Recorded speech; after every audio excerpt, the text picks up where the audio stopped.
In 1897, the premiere of Rachmaninoff's First Symphony was a disaster. The work, conducted by the composer Alexander Glazunov, who'd had a few too many drinks beforehand and who turned the whole evening into an utter humiliation.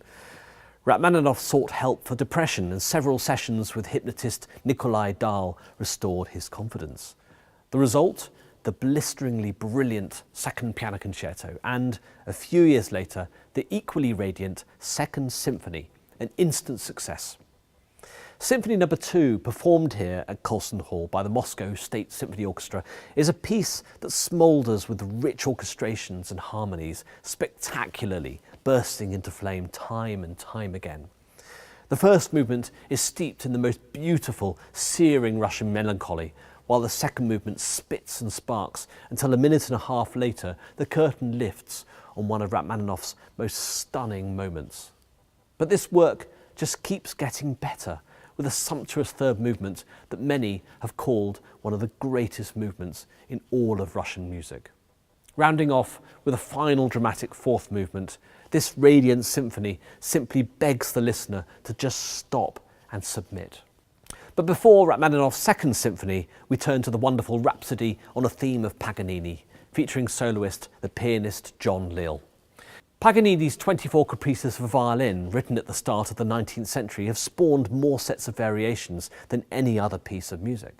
Rachmaninoff's A Piano Concerto in all but name are probably the greatest.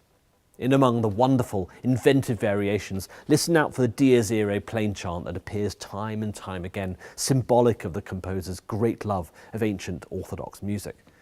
And the famous 18th Variations melody, perhaps Rachmaninoff's most celebrated moment, is built amazingly from a mirror image of the Paganini theme.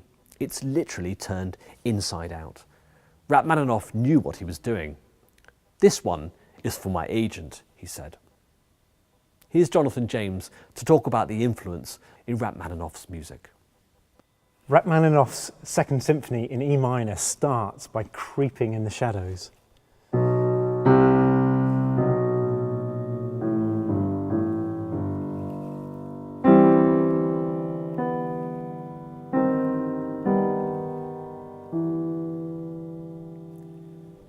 It's quite sinister way to start a symphony.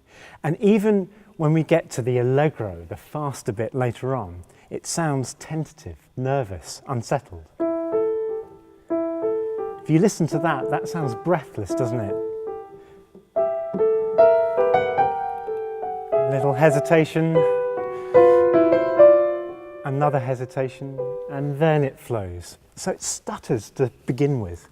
But we're soon snapped out of that in the second movement. It's full of energy.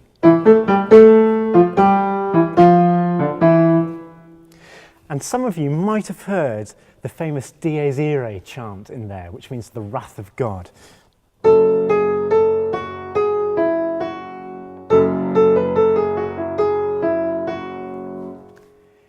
It was a theme that would haunt Rachmaninoff for the rest of his life. You hear it in so many of his works. So you have these very dark first two movements. The first one brooding, lugubrious, and the second one full of demonic energy. And from that darkness, Rachmaninoff triumphs with the final two movements. The third one is a love song, it's super romantic, and the fourth is an exhilarating dance.